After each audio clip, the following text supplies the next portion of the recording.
Okay, wonderful. I see more and more people joining now, and I'm happy to start the webinar, our third Forest Restoration Talks webinar.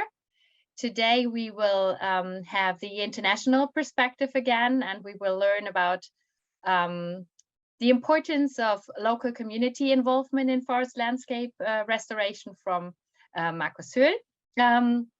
So we're looking forward to that.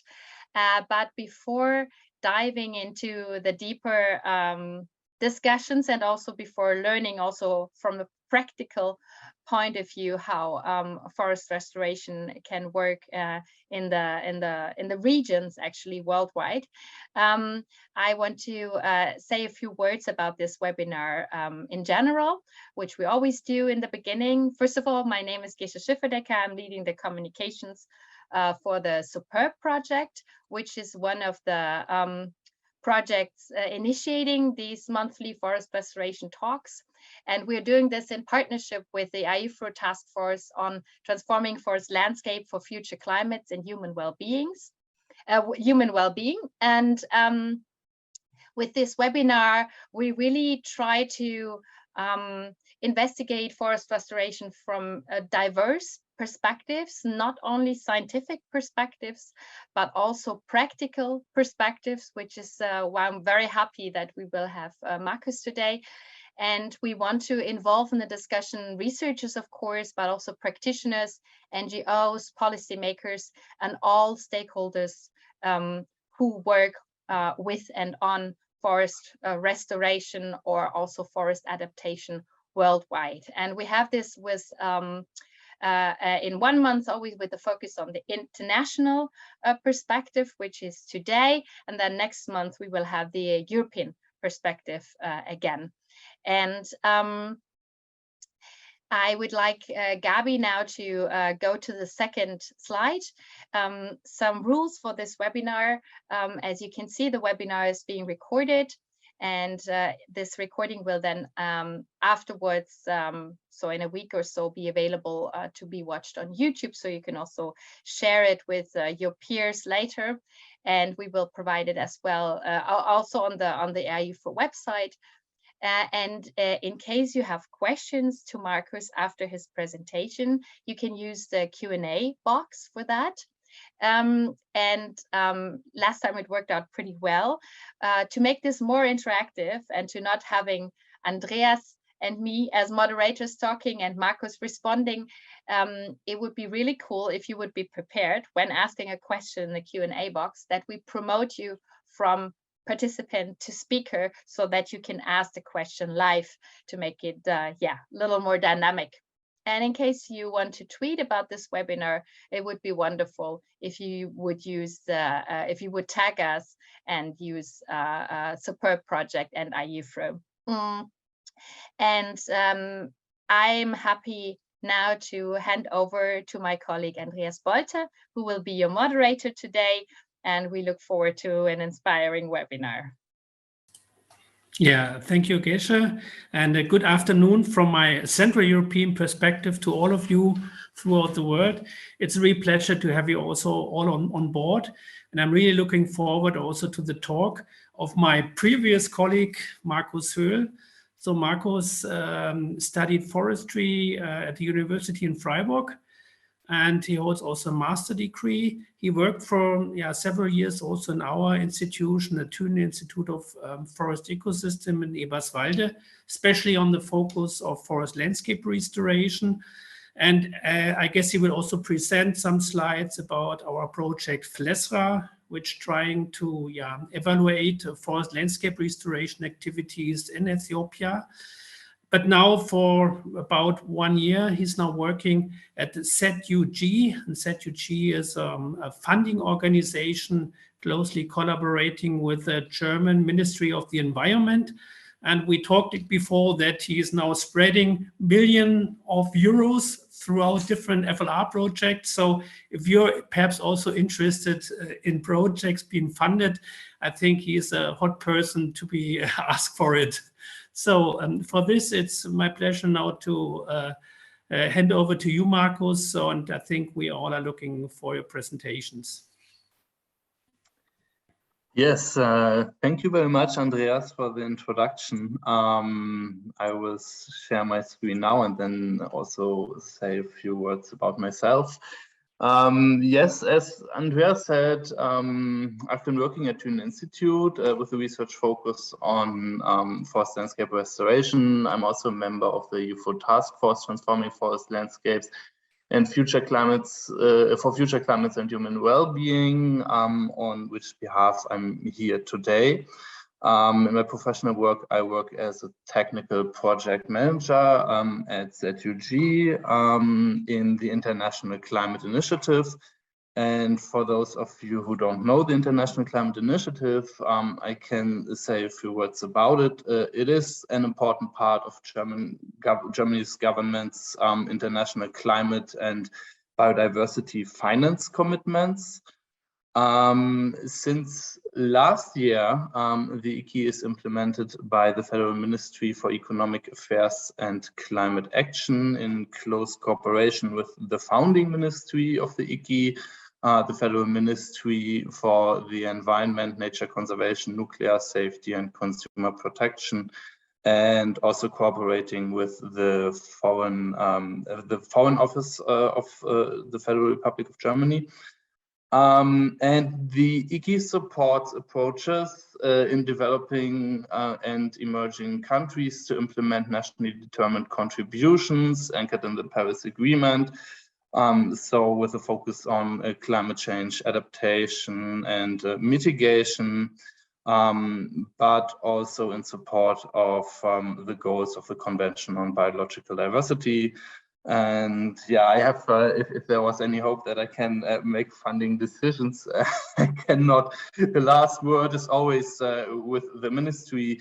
Maybe a few words about my role. I'm kind of the link between the funding ministries and the projects in the field, and supporting both sides with my knowledge as a forester.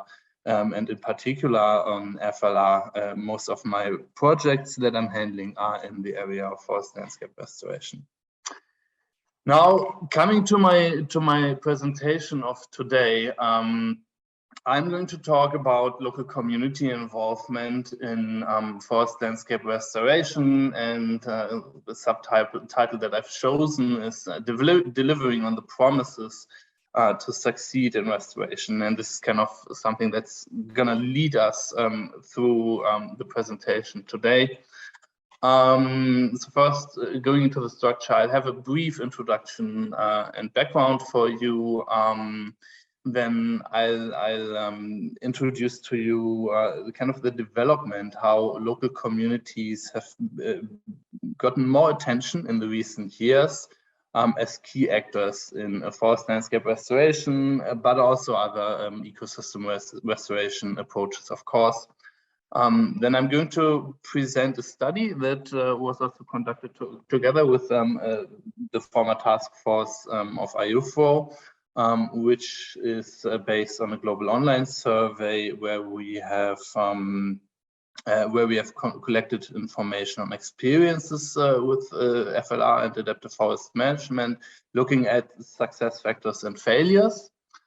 And because some of those slides might be a bit text heavy, I'm going to take you to a virtual field trip to the FLR project, and kind of linking the success factors and also obstacles to forest landscape restoration with a focus on local communities to what we've seen there in the field. So this is not purely scientific, more anecdotal evidence from what we've observed in the field.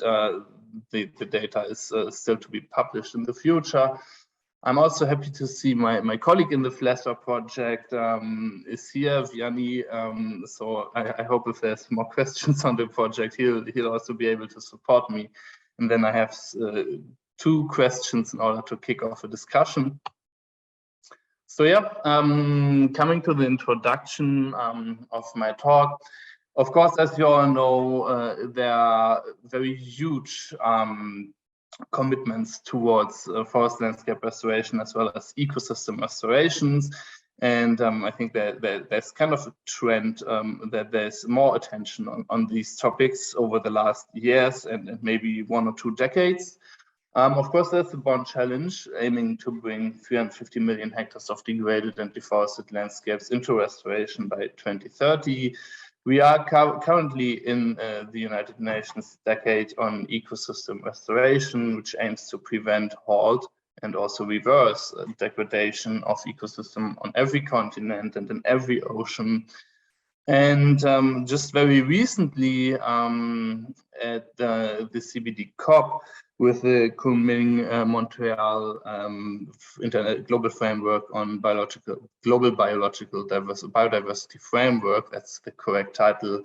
There was a very ambitious target also that 30% of the degraded terrestrial and aquatic ecosystem should be brought under effective restoration by 2030. And also with the Glasgow Leaders Declaration on Forests and Land Use from COP26 in Glasgow, there was a commitment of 145 countries to accelerate restoration efforts in forests and other ecosystems. Now, all of these conventions and global processes that we have also recognize the key role of local land using communities, local stakeholders and actors. And I've summarized some of the statements here. So for example, the Bond Challenge states that local stakeholders need to be actively engaged in decisions regarding restoration goals, the implementation methods, and also potential trade-offs that might arise. Then the UN Decade strives to promote inclusive and participatory governance and social fairness and equity throughout the entire process. Oh, sorry, I switched slides here. The Convention on Biological Diversity and the Global Biodiversity Framework also states that it is crucial to respect the rights and also the sustainable use by indigenous people and local communities. And the Glasgow Declaration also aims to reduce vulnerability, build resilience, enhance rural livelihoods through empowering communities. So all of those processes really have local communities already in mind. And to me, this is not really surprising because in my mind, the concept of forest landscape restoration and ecosystem restoration, the way it's conceptualized now, did not happen in an empty space. There's experience, and some of the experience is based also on criticism, on approaches that are a bit older or have a bit more of a longer history than FLR. And I think many lessons were learned from those kind of approaches. I'm talking here mostly about REDD+ and forest conservation and some points of criticism that involve the role of local communities. So for example, there's been quite some criticism that the social impact, for example, with displacement, not only physical displacement, but also economic displacement, that has happened in the past and still now is happening, of forest communities from protected areas might lead to loss of livelihoods. Some protected areas have also shown that they have not been efficiently protected. And yeah, the efficient management of them and the prevention of forest degradation is yeah, not always going as planned. Then some researchers have also argued that maybe community managed forests might be more efficient or effective in addressing deforestation than forest protected areas. And then there's of course large criticism about market-based mechanism like REDD+, that have in parts failed to deliver on expectations. I'm not saying that REDD+ or forest conservation areas are processes that are not required at all, but I think from what has been experienced during those processes, those are some of the lessons that were learned, and they led to key parts of the conceptualization of FLR. And with that being said, the principles of FLR and ecosystem restoration really put local communities and stakeholders at the heart of the restoration process. That means in decision making, site selection, recognition of the driving factors for forest degradation, also the implementation, the monitoring, all that should now, from the concept, really involve local stakeholders. Then, of course, there's a large scientific body that supports the need for local community involvement. It's already out there. This is kind of common knowledge. And there's a growing availability of tools that can ensure community involvement and the recognition of local needs and ambitions in planning and implementation of FLR. So this is all there, and this is all in place already. Why do we still have to talk about local community involvement? Shouldn't it be, as I said, common knowledge? Yeah, well, maybe sometimes the theory and the reality don't really add up all that well. I'm not saying all projects are ignoring local stakeholders, but what we've seen is that certainly land use conflicts are a reality in FLR as well. Sometimes there's a lack of benefits from the restored areas for the communities. There certainly are some top-down projects, and those factors pose potential obstacles for restoration processes. In my perspective, some projects don't live up to the principles that I've just introduced. And now I'm going to talk about a study where that was conducted by the task force, and was published, and I had the honor to be the lead author of this study. It's freely available. It's been published in Forests, and yeah, everything I'm showing you in the next few slides you can also read there. Yeah, this is a bit of background information about the study. So this is based on a global online survey. And this online survey was about practical experiences with adaptive forest management and forest landscape restoration. To the date of the publication, we have received 166 responses with quite a global distribution, as you can see in the map on the right. And most respondents were from the area of academia, public sector, and NGOs. And the color coding in the map on the right, the blue dots are forest landscape restoration. So we are seeing that we have a large focus here on tropical areas. The red dots are adaptive forest management with a strong focus on Europe here. And then there's projects that classified themselves, or cases that were reported that were classified as a combination of both forest landscape restoration and adaptive forest management.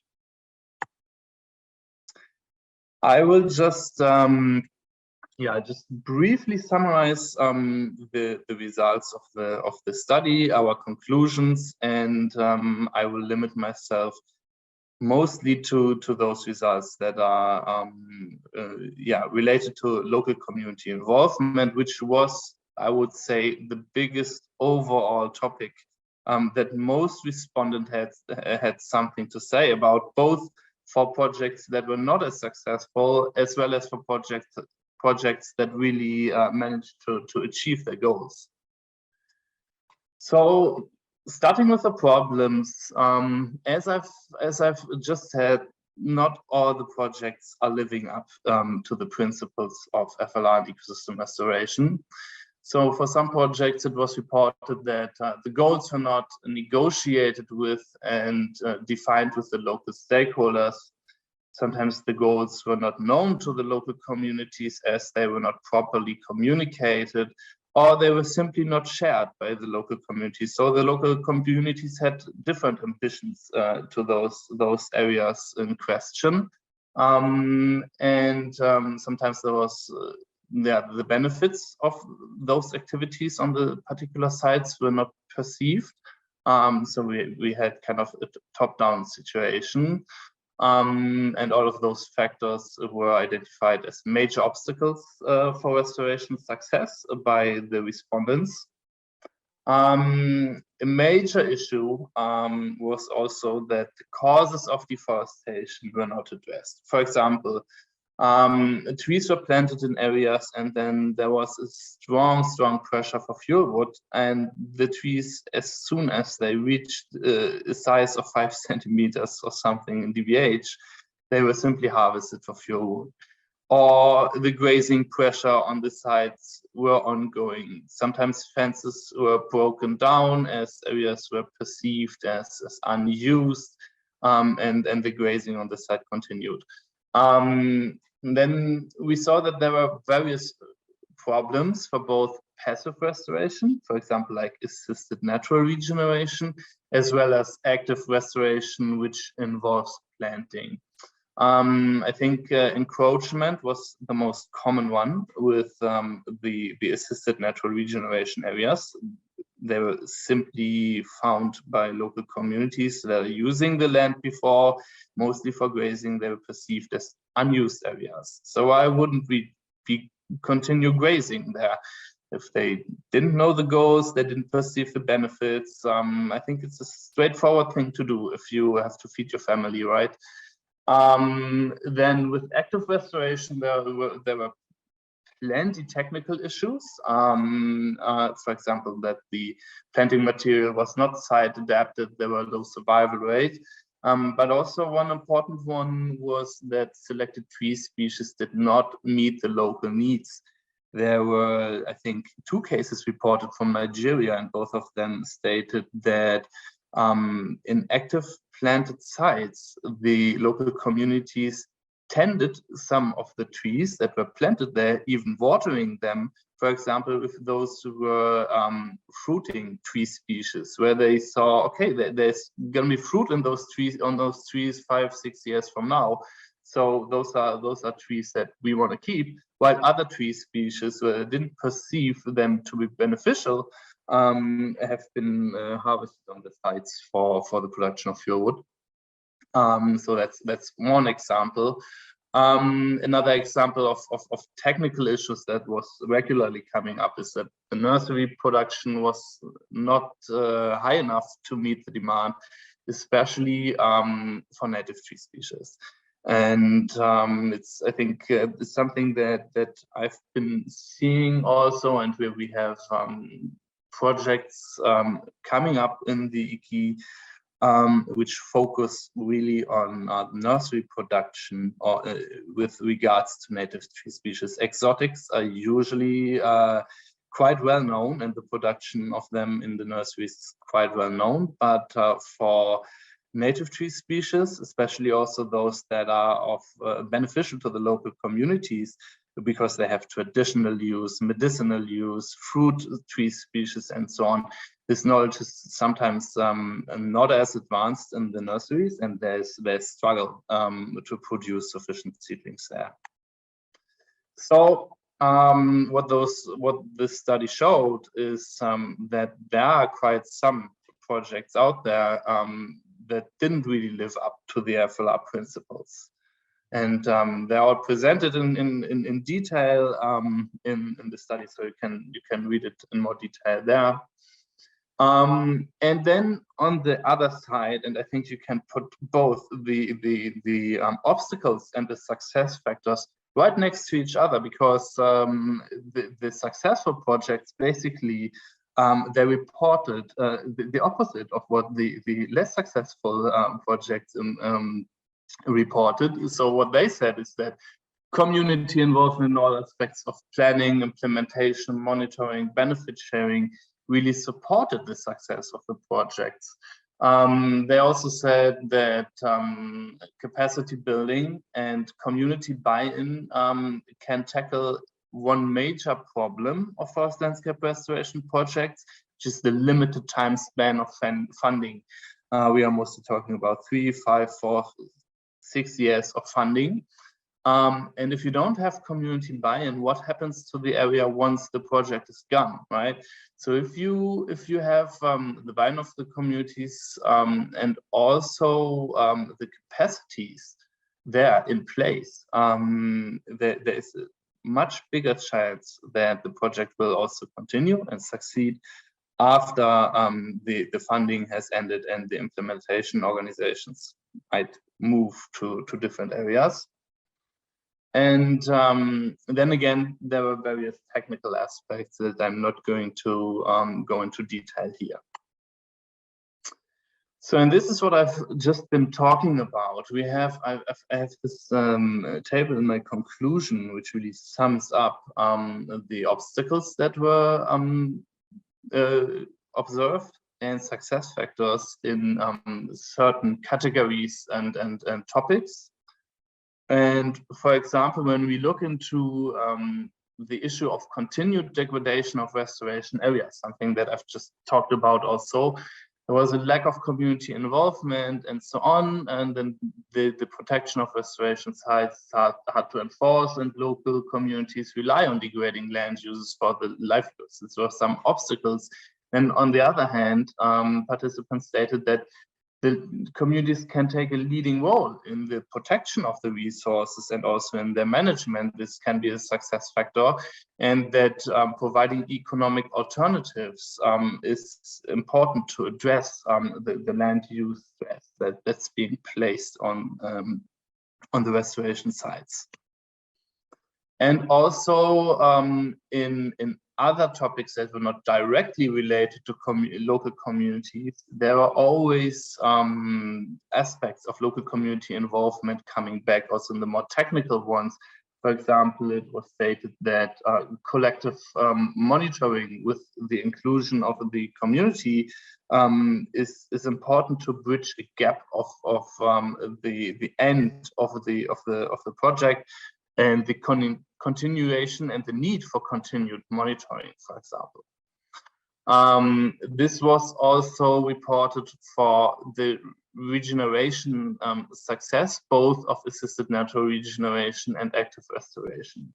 So communities can play a key role to tending the restoration sites, protecting them, and continuing basically with what the project has achieved. Now, coming from the text slides, and I hope I still have some time left to show you a few pictures from the FLESWA project in Ethiopia, where we are looking at also success factors and issues that are being perceived and can also be measured in the field. For forest landscape restoration areas, both in terms of socio-economic as well as biophysical aspects. I was in charge of the forest inventory there, and my colleague Vianney, who's also on the call, is doing the socio-economic side. So this is, I think, a typical picture of one of the project region. I'm kind of on top of the mountain here, pretty rough terrain, not so easy to assess. Those are kind of areas where you would see assisted natural regeneration.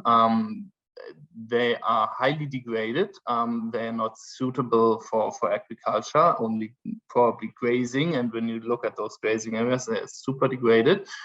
Then on a bit more accessible slopes, you often have a plantation. This is a state plantation planted 40, 50 years ago. And you will also see a lot of farmers' woodlots. And then in the flat areas below, you will have a whole lot of woodlots and trees planted in rows by the farmers, as well as agricultural use, of course. And this is an example of the study areas here. On the left, those are 2 study areas, quite famous examples of FLR. Those are 2 sites with large assisted natural regeneration. You can see here on the right, on the top right, you have those natural regenerating areas here. You have the large governmental plantation, and then you have down the valley of all the small farmer woodlots and so on. Here on the lower right, you also see this large area of 30 years of assisted natural regeneration that's been taking place there. And yeah, some other project areas that I'm going to skip now. So I think one important factor for this, especially the assisted natural regeneration, to succeed, was that the communities in those projects were quite strongly involved in the process. And also one thing that was occurring there were issues with flooding and landslides. So those are basically also large protective functions for the communities.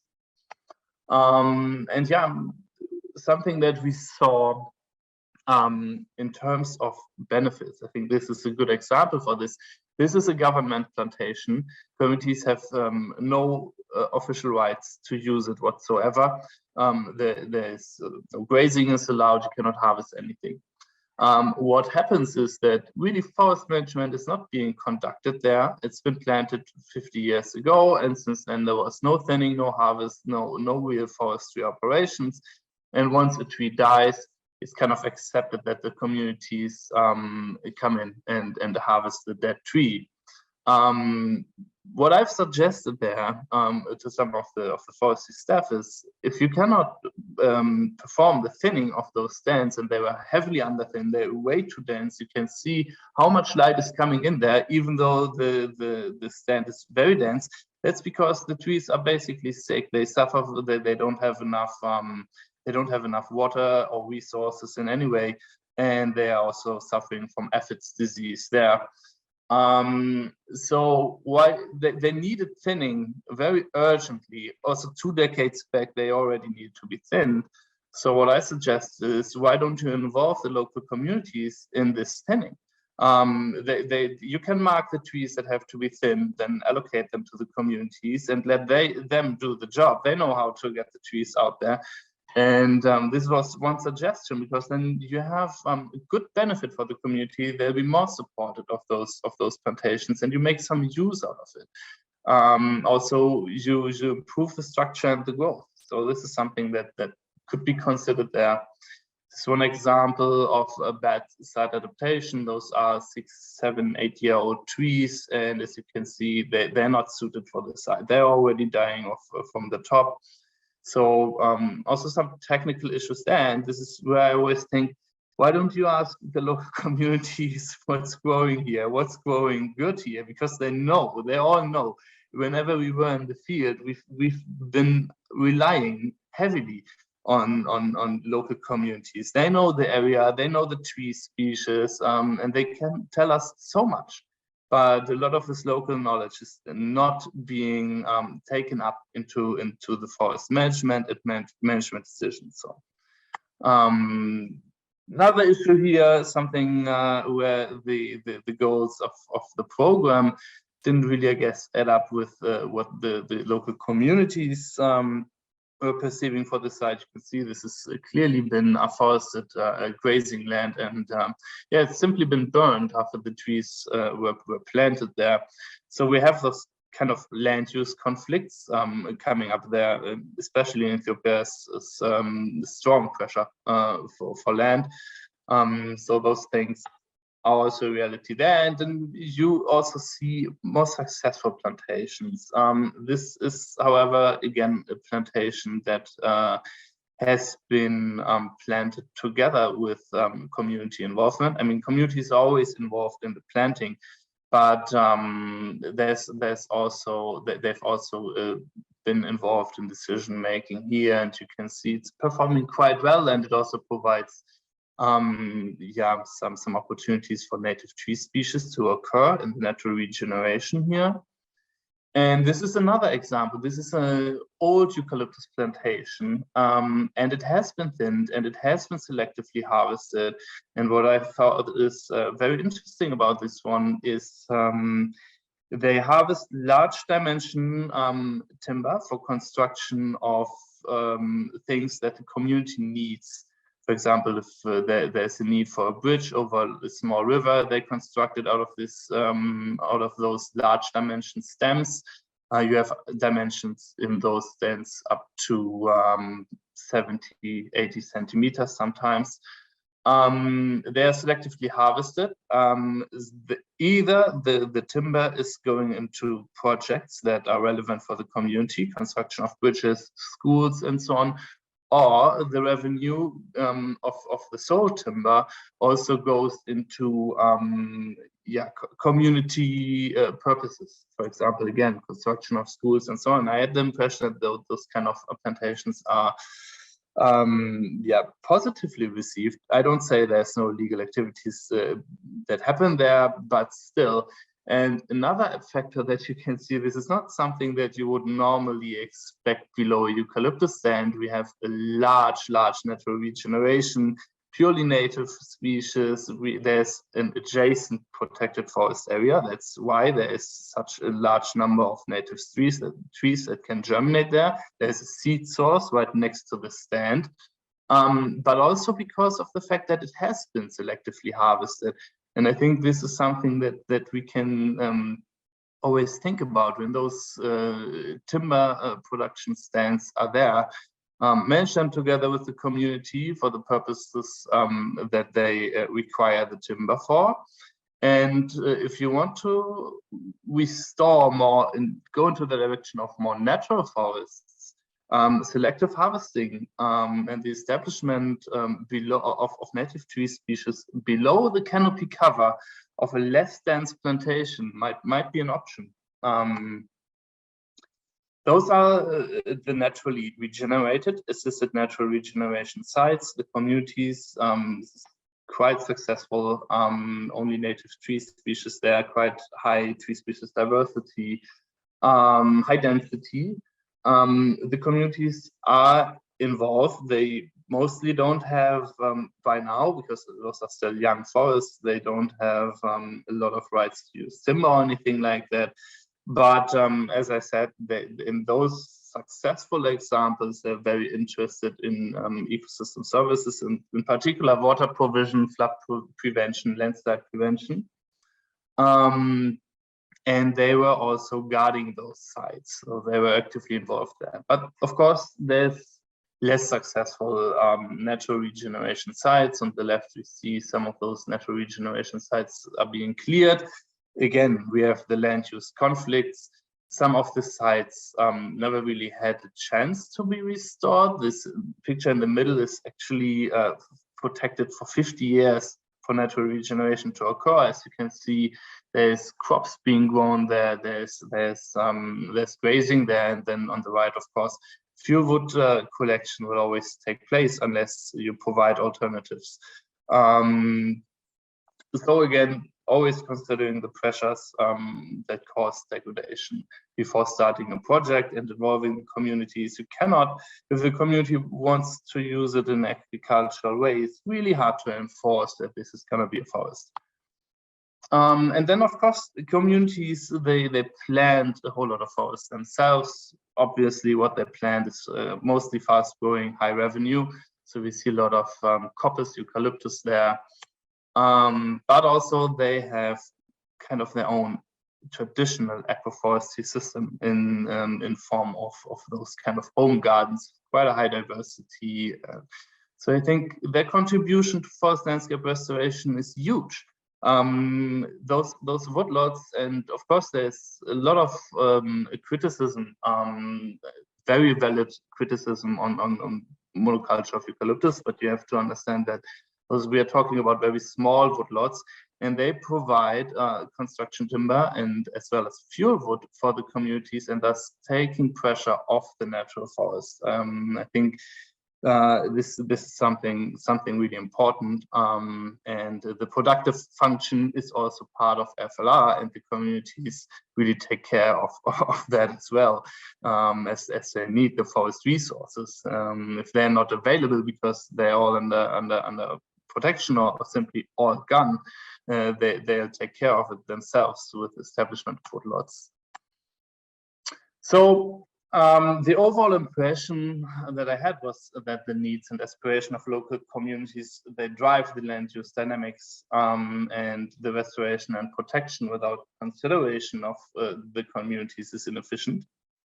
With common goals and clear benefits, I think that the communities can become the most important agents for restoration and conservation as well, but that of course requires their involvement.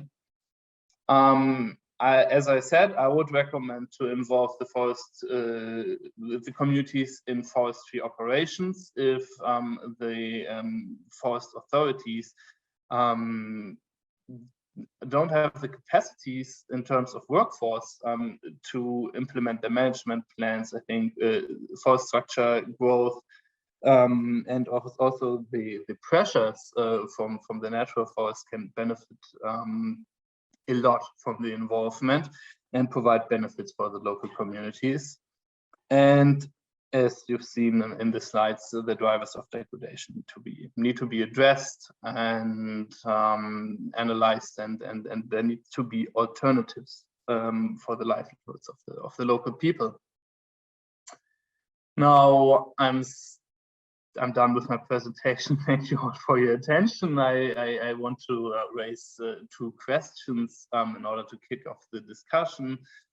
So from your perspective, how can we ensure community participation in restoration project activities, but also, of course, in research? And as I said, in this research project, and Vianney can also tell you a lot about that, we would be absolutely lost without the local people that we worked with and that helped us immensely in succeeding with the work that we were doing.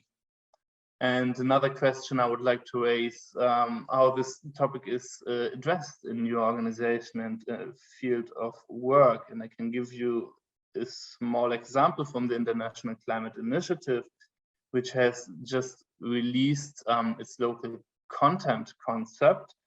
And the core assumption of this concept is that the stronger the local embedding of the project is, the more efficient and sustainable will the project be. And also that climate and biodiversity measures are particularly effective if they are adapted to local conditions based on local knowledge, that they involve local expertise, and that they offer opportunities for the local participation and livelihood and so on. I think that also an assumption is that the stronger ownership will lead to more sustainable projects beyond the project time span, which is also limited in the International Climate Initiative.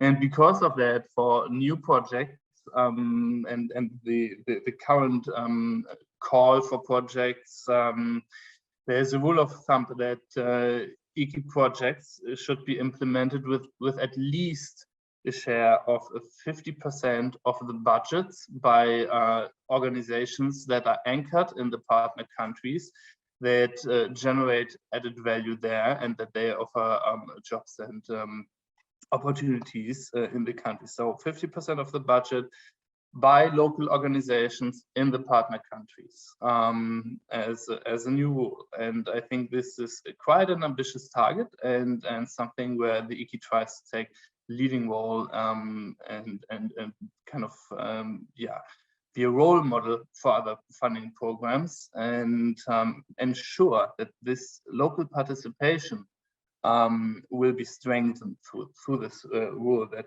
we have adapted now. So yeah, I think I've talked enough. I hope I didn't talk too much, and yeah, I'm happy to be in a discussion with you. Thank you very much. Yeah, thank you very much, Markus, for this really inspiring talk, and also the possibilities or your perception was to put all the activities of forest landscape restoration in a societal context. And coming back also to our to the title of our IUFRO task force, transforming forest landscape for future climates and human well-being. It's very important that the human well-being is also, or should be also, valid for the indigenous people and the local communities. So thank you very much also for putting this in the center of your presentations. Yeah, and we have also some questions. So I would like to start with you, John. So please ask your question. Thanks, Andreas. Good to see you again, Markus. It's been a while. Good to see you too, John. I was wondering, could you suggest some practical tools for community involvement, community participation, and implementing projects? There's an awful lot of research, and there are methods out there that are research methods, but I'm just not aware of any really good tools besides some of the sociological approaches like PRA for involving communities, and especially for identifying stakeholders, because too much of it is, getting together the usual suspects, the government agencies and the NGOs, and finding especially marginalized people in communities to be involved in projects is really difficult. Yeah, I think on a country level, what I've seen in some of the IKI projects that I work with, which are in a preparation phase now, I think Rome methodology, if it has been carried out in the country already, this is a good starting point. As it also it involves identification of goals and so on, local stakeholders. But of course, this doesn't really go into the field level particular implementation. Site stays more at a broader level. I think it's a good start. I think also something that we have to consider is strong safeguarding of any project. That means that we have certain rules in place in order to avoid negative impact of the projects. For example, one requirement that we have in the IKI is when land of indigenous people is involved in the process, there's a need to carry out FPIC, this free informed prior consent. So having this kind of rules in place for the implementing organizations is another option. And then what I always recommend is yes, work with local NGOs. One part is the local concept that I've just introduced, but work with the right local NGOs.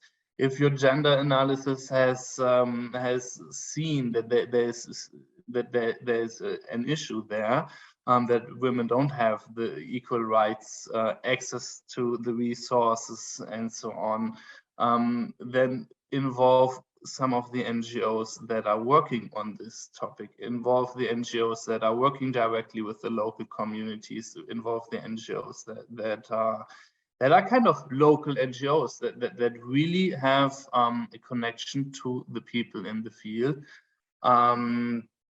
Other than that, what I would always recommend when we are talking about a project basis, do appraisal visits and always go to the field. Always talk to the, let's say, local forest authorities, and also ask them to take you to the communities and really talk to the people in the field.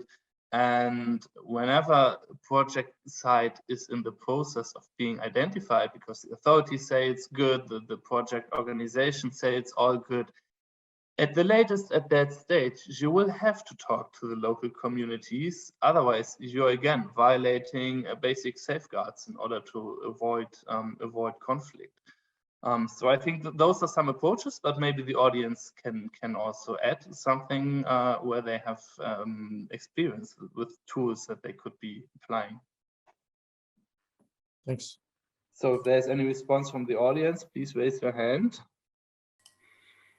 Yeah, thank you to Markus and also John. Yes, and hello to Amina. And Amina, you want to answer a question which was raised by Markus at the end.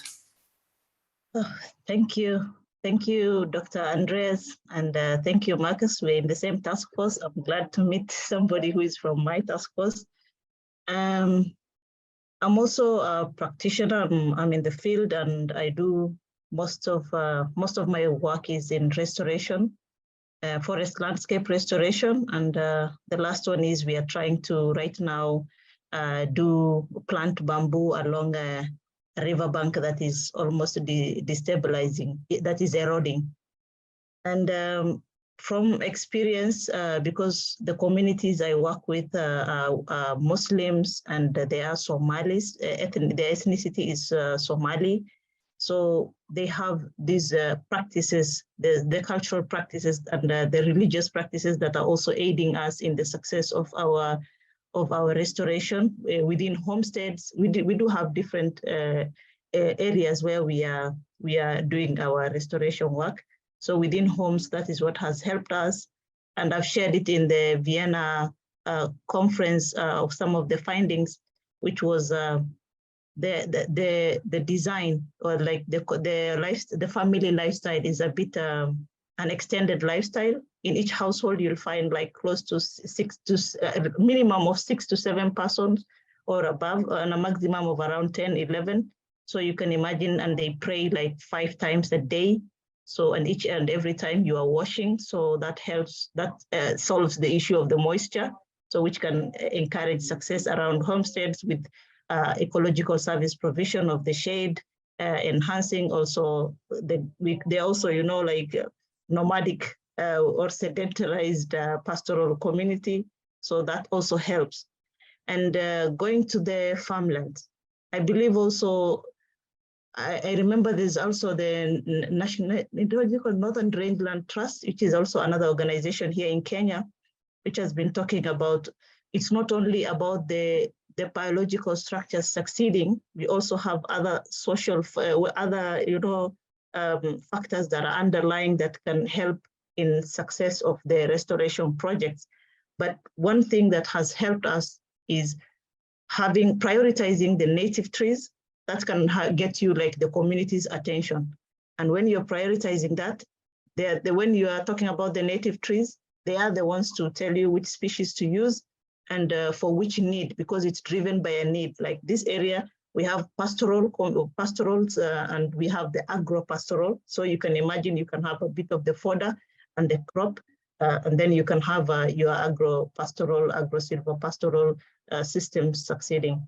And a good issue also is having a framework that can help you understand which areas are you succeeding in and which areas are you not succeeding in, so that you can see how best to ensure you are financing the right community or the right group in the restoration. Then you can have the climate commitments, whether regional, local, regional, or international commitments achieved. Yeah, thank you.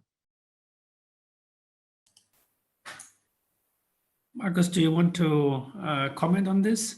Thanks, very important input. And I think in terms of religious groups, one recommendation for me always is when projects, how can we reach the entire community, all of them? How can we reach them? It's impossible. And then I also always say, well, use the established community structures that are in place, and religious groups of any sorts are mostly part of that, and having the support is very important. And whether it's a church or a mosque or a temple, it doesn't really matter if the actors there support forest landscape restoration and they cheer up their community to also support forest landscape restoration. This is a large help in terms of motivation. but also in terms of the organizational structures that are in place, and they are highly important, I think, for community outreach. And yeah, very interesting points that you raised. Thank you very much, and kind of overlap with the experience that I had, especially in terms of the usefulness of the native tree species. Very important. Thank you. Yeah, thank you, Amina, also really for this valid or very important contribution. And I guess also that I would say respect for all kinds of cultures or religious backgrounds are, I think, like the basic currency for all these activities to be successful, I guess. So I have now 2 speakers also on my list. So I would just say ladies first. I first would like to ask Jillian, you for your question. Okay, thank you, Andreas. I hope my microphone is working today. It wasn't last time. Markus, I really enjoyed your talk. Now, you pose a really interesting question, I think an important question in your first question. How do we encourage or ensure, I think you said, community engagement? And I feel as mostly researchers, we've really got to put the pressure on funding organizations when they're weighing up project proposals. How is it that these types of projects are even passed by the panels? And I think it reflects a big bias on the kind of people that are evaluating project proposals. And John touched on this in the fact that we have a lot of research tools, but we know far less about community tools. Those researchers tend to be the people who evaluate projects. Then we get it all the way through to peer reviewing papers. And maybe as researchers, we should say, that is not going to get a good peer review from me because it doesn't have the principles of FLR with community engagement and some of the other initiatives, nature-based solutions, etc. So what do you think of us being a bit more proactive, hitting folks in the pockets? We should not be funding these kinds of projects, really. Thanks. Yeah, it's kind of my daily job. I always make the recommendations, and I think it's also in my field, so forestry and land use, a strong focus of the ministries. Of course, in the IKI we also have energy-related projects where they probably work on making the energy sector cleaner. It's a different story there, I would say, because it doesn't really directly affect the land use and all the people who are reliant on the land.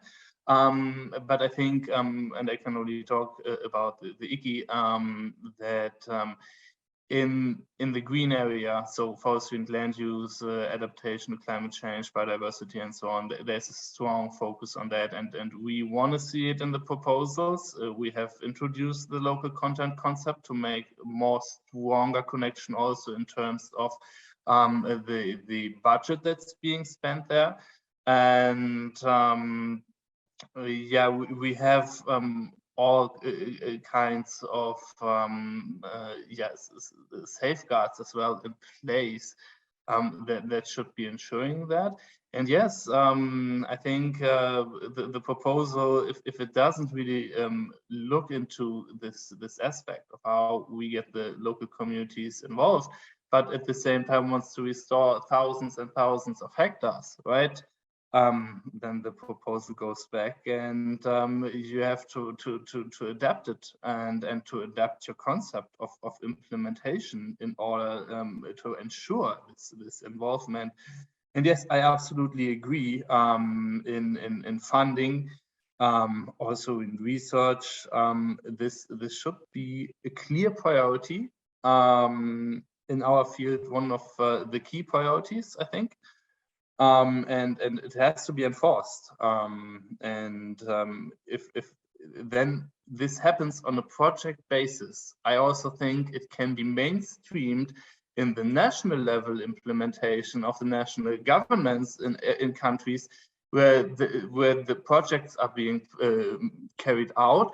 And then we cannot always stay at this project level. At some point, the governments have to pick up and have their own initiatives and succeed in them. So if we don't have a good role model of a project, without community participation, how will the continued efforts of those governments look like, right? So if we start this in the projects already, it can be mainstreamed in all the efforts of the national governments and their agencies. Yeah, thanks. Yeah, thank you to both of you, Gillian and Markus, I think, for this discussing this very important issue and topic. Yes, and now it's really a pleasure for me that we have then also two colleagues in our FLESRA project now working on it. This is Vianney and later on also Alfred, who is taking up the work of Markus after he has left. So please also comment and give also your perception, and perhaps also on the project activities.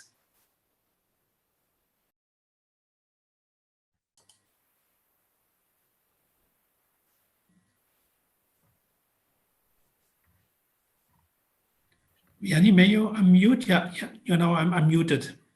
Everybody hears me? Good. Yes. Thank you, Andreas, for this invitation, and thanks to Markus for the really good overview and summary of the issues concerning community participation and engagement in FLR. And also thanks to the SPARK project and IUFRO for organizing this and making sure that at least the information we get from the ground reaches a wider audience. I will not talk much because Markus has highlighted most of the issues we've really observed in the field, but just an addition as, for example, as an entry point to community engagement is to really use the structures which are within the communities, because as the previous speaker said, you find that you have the Muslim groups within the community, but also within the community, you see that they have farmer groups, which are informal. They are not registered, so they're just informal. They have the farmer groups, they have the women groups, they have the youth groups. So if you use this as entry point, it also helps in expanding the restoration activities within the landscape.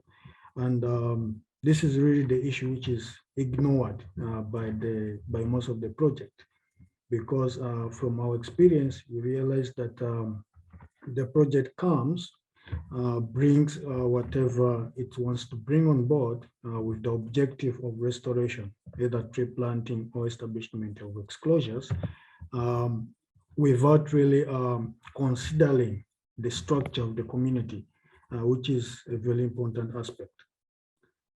So with that also, like what lacks is the capacity within the community, because fine, we may engage the communities to do restoration activities, but the knowledge and the capacity to do these activities effectively or efficiently is also lacking.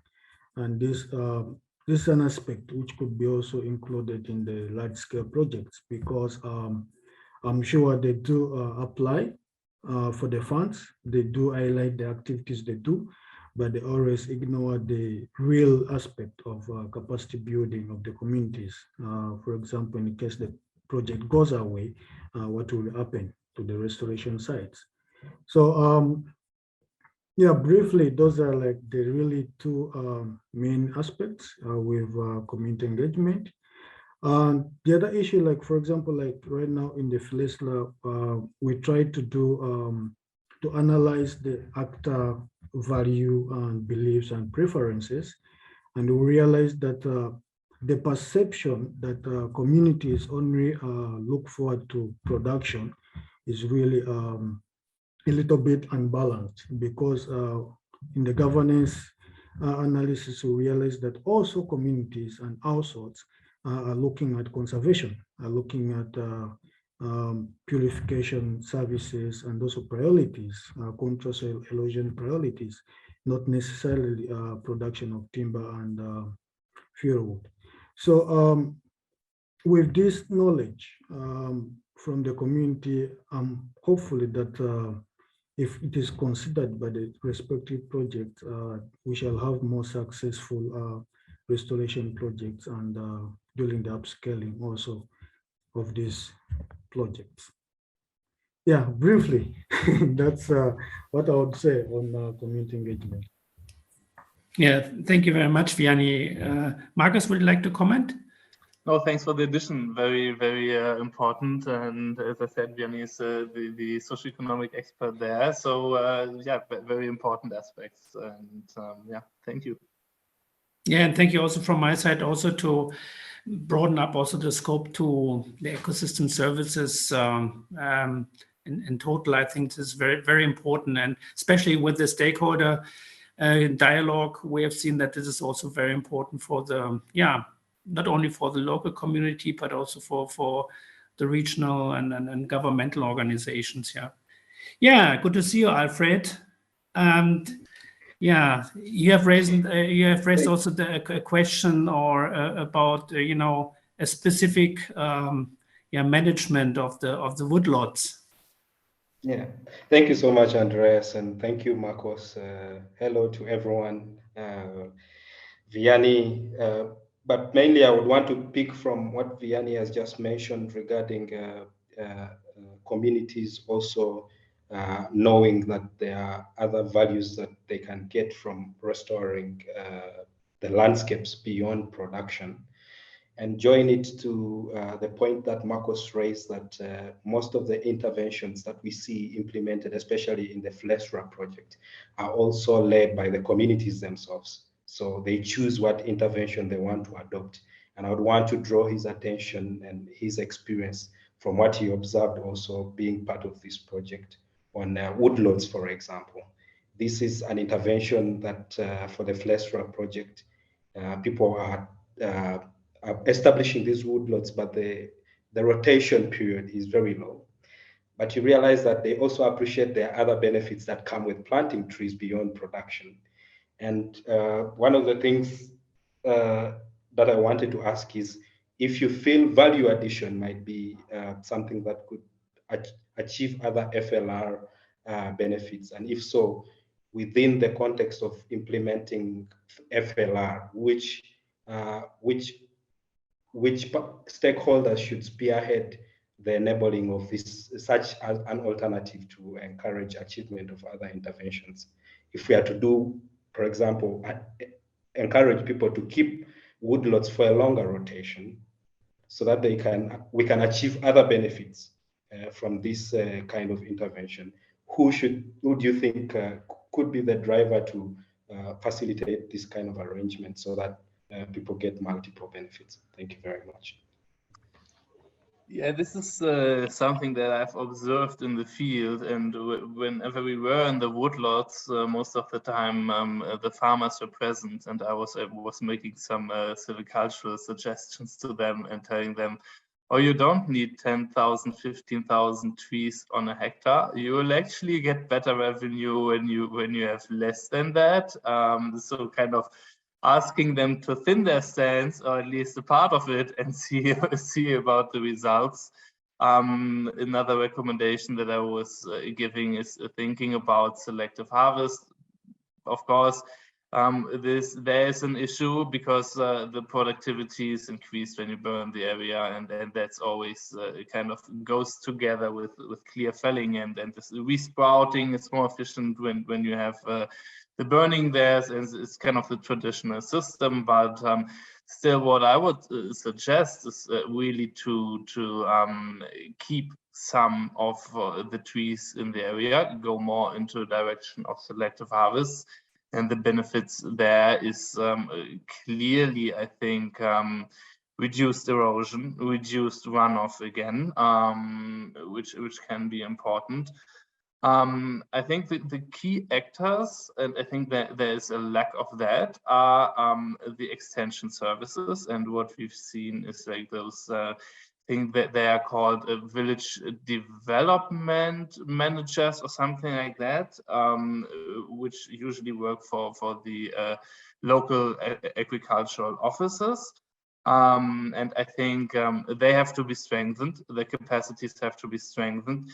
and their support of the farmers should be, yeah, I would say more closely. So kind of visiting the individual farmers or also the groups more often, and talking about advantages that they can gain from more selective harvesting, having more of a permanent forest cover there. Also maybe mixing some other tree species in there, not only eucalyptus. And also, yeah, supporting basically practices like the home gardens, also providing something that I've just seen on a visit to Rwanda, where the government is providing seedlings of fruiting tree species for free in order to improve agroforestry practices in the landscape. And I think this is often a budget issue, right? You have one of those development people in the village for thousands of farmers, and his capacities are limited. So I think this is something that can be strengthened.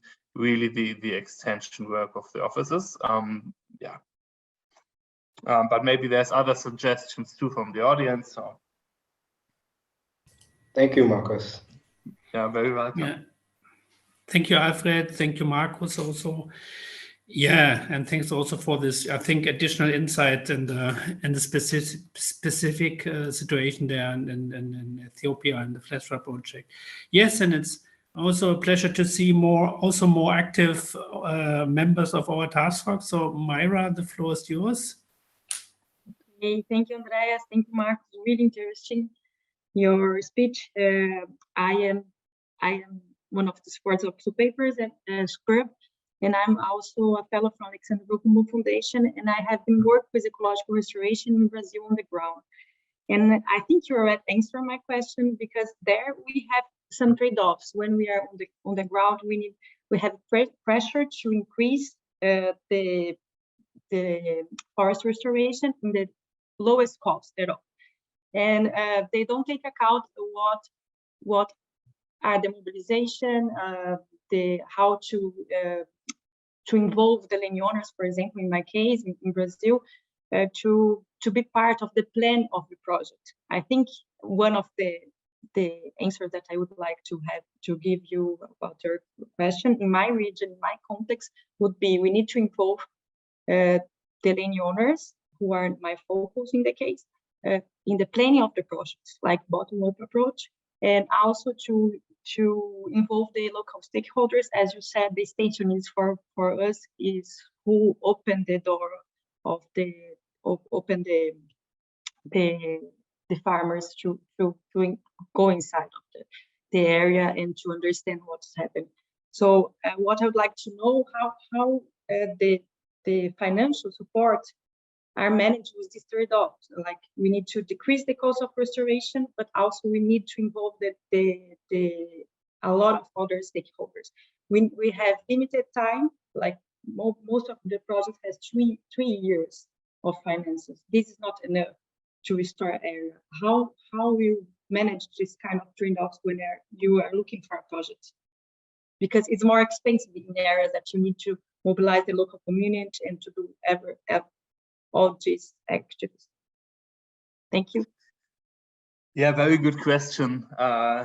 If I could answer it right away, then I would be famous. I think it's an issue in every project, right? Funding is always limited. I think one approach, and that's actually something that I've seen in Brazil, is also involving the private sector, be it the plantation sector, to move a bit away from the business as usual, and also consider what they can do together with the local farmers in the communities, going into a bit of mixed plantations that have more than one purpose, not only timber, but also protective purposes, and mixing it with native trees that provide non-timber forest products, but still taking out their fair share of timber.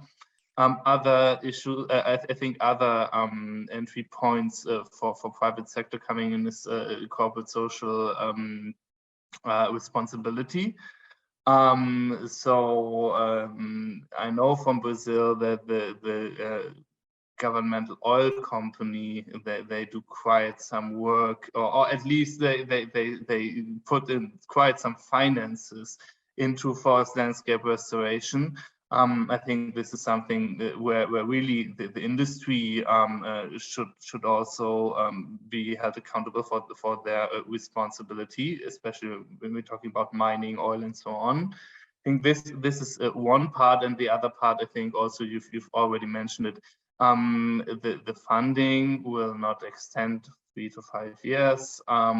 So how do we ensure it? And I think part of it you already answered. If the planning is conducted together with the local communities and their ambitions, their goals for it, and also what do we do with this land if we restore it? How do we do it? If we still want grazing, there's a whole lot of options to integrate trees into grazing landscapes, actually making the grazing land more efficient and resilient, especially when we're having heat periods and so on, right?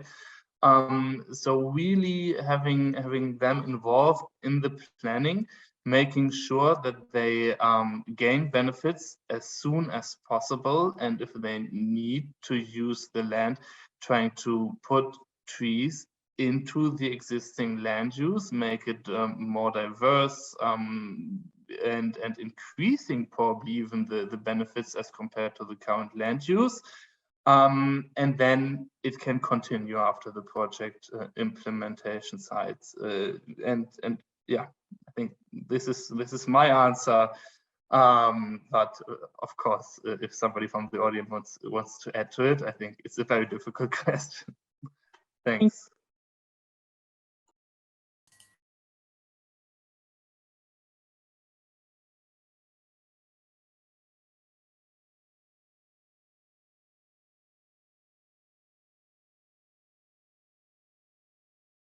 Yeah, it's also already mentioned in the Q&A that having short-term incentives from agroforestry could speed up restoration process and uptake. This is something that I've also seen in Brazil, in the area of Curitiba, where we were on an excursion.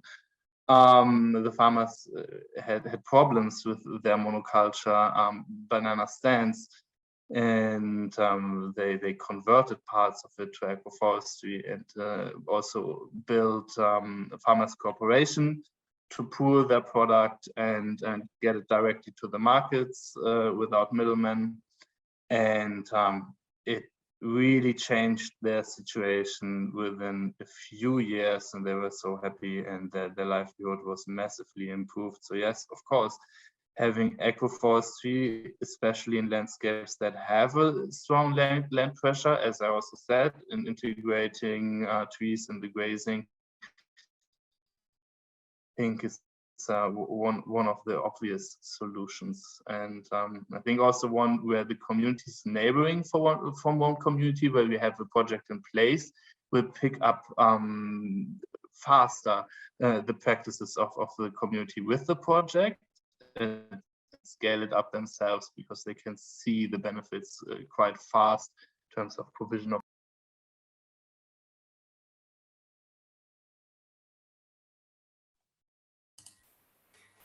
Yeah, I'm sorry, I've lost the connection for a while. So I think, Gesche, you've taken over. Thanks for this. There was also one question in anonymous asked in the chat, and this is also something I'm interested in, is the question of governance. You know, you have talked about local community involvement and the importance, but you know, also this is embedded in a political framework of governance. How do you see the role of governance apart from local community involvement and its role for the success of forest landscape restoration? Yeah, also a key question. I think we all know that most of the governments where FLRs taking place now have made huge pledges in their respective countries.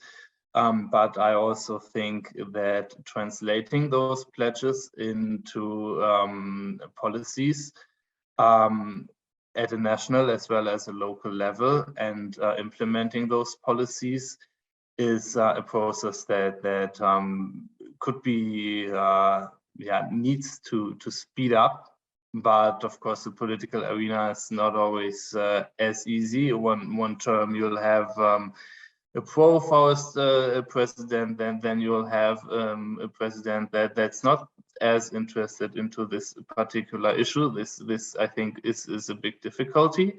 Short political terms, just the same like short project terms. But yes, it's key that the policies support the activities. I think, what would I want to say? I think many of the projects that are starting also in IKI, but also other projects that I've seen, will first have to work with the current governance and policy that they find in the field. But I think part of the project should also be to work directly with the politicians and partnering government institutions and ministries. And I think one way the scientific community, but also the community of practical implementation can reach the politicians is one, take the politicians to the field, make them talk to the local communities again and make them understand their aspirations, and to demonstrate to them how projects can actually improve the situation, be it environmental or a socio-economic situation. And once this is understood, that we can only hope that there will be stronger political support. I think we are all happy that Stephanie is going to address this in one of the future restoration talks. She's an expert on this, and I hope I can find the time to join, and would recommend everybody to join the talk of Stephanie Mansourian, who has spent a lot of time and published a lot of papers on this aspect, and I think she can talk more about it. Yeah, thank you, Markus. Yes, and thank you also for the advertisement for our one of our next talks, which will be in March of Stephanie. Yes. So now we're coming more or less close to an end. Thank you very much to all the people who have gave questions, but also to Markus. And we would like to hand over back to Gesche for some announcement about the upcoming webinars and events. Thank you.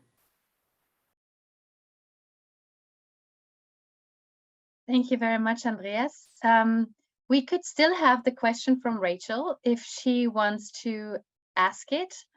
But in case it works with promoting her to panelists, but I can do the announcement beforehand actually, and then you can have some summarizing words, Andreas, as the host today. But just to let you know, on the 8th of February, we will be hosting the webinar from the Superb side, and you will have a presentation as well as a discussion. So we'll have a little bit of a different format then. You will have short inputs from the Superb work package leaders, and then we'll have a discussion, a moderated discussion with them on what we know about the forest conditions in Europe and the actual restoration needs. And then it was already mentioned on the 8th of March, we will have Stephanie Mansourian and Mercy Derkey, who will look at the forest restoration from the I think also from the community point of view, if I remember that correctly, but also from a practical perspective, what it needs to really restore forests apart from commitments from governments.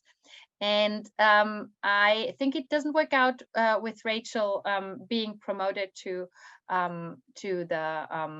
be a panelist, but maybe I can just read out her question.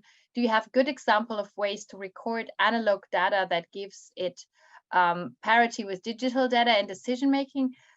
So, for example, in her work, she's thinking of the knowledge that the crafts people have, so both the experience and the retired, about the land and how the forests also respond to the management. And she also wants to share her opinion that the issue of short-term project funding is very universal and needs resolving at the highest global political level. I think we all agree to that. Because I mean, building trust amongst communities takes a lot of time, but also, this is my personal additional comment, takes a lot of time, not just a few years, and then also forests don't grow so fast. But I think you have further things to add to that, Markus, so it would still be great if you could answer that question or give a comment. Yeah, I agree. That's something I always say, that the forest is not being restored within a 5-year project period. It's just not happening. Unfortunately, we are in a situation where we have this kind of projects. I think IKI has already quite long projects when you compare it to other funding. So we are talking about 5 and 6 years project cycles in my field at least. So I think it's already long.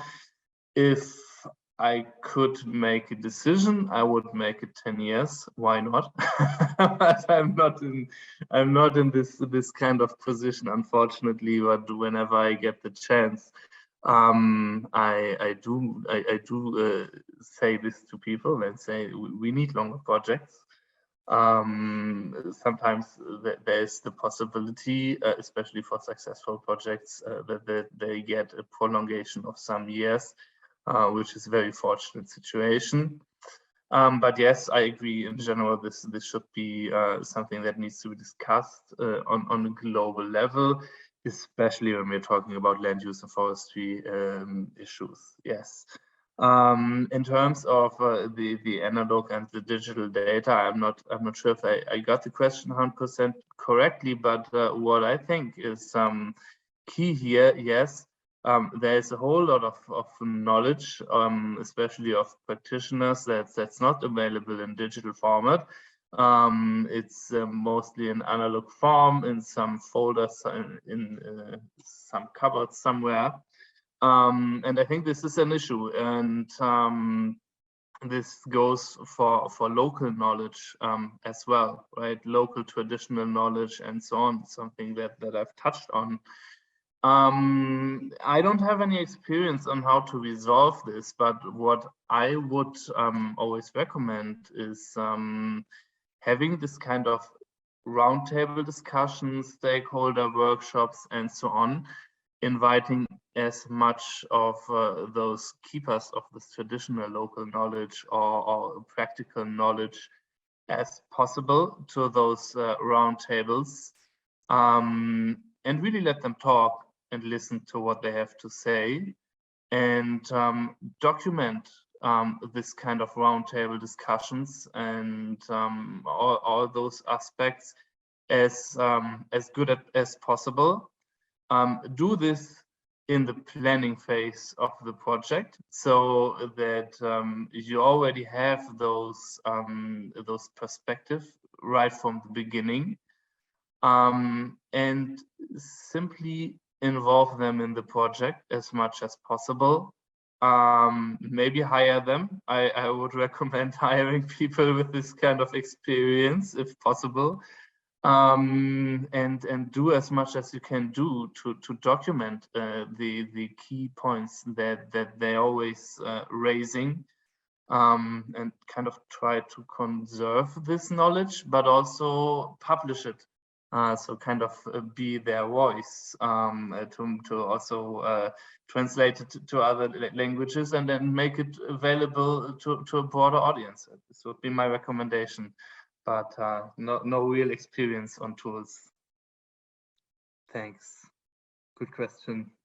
And yeah, I wanted to thank, of course, Superb and IUFRO for giving me this opportunity, and everybody who joined this interesting webinar. It was a pleasure. Thank you very much.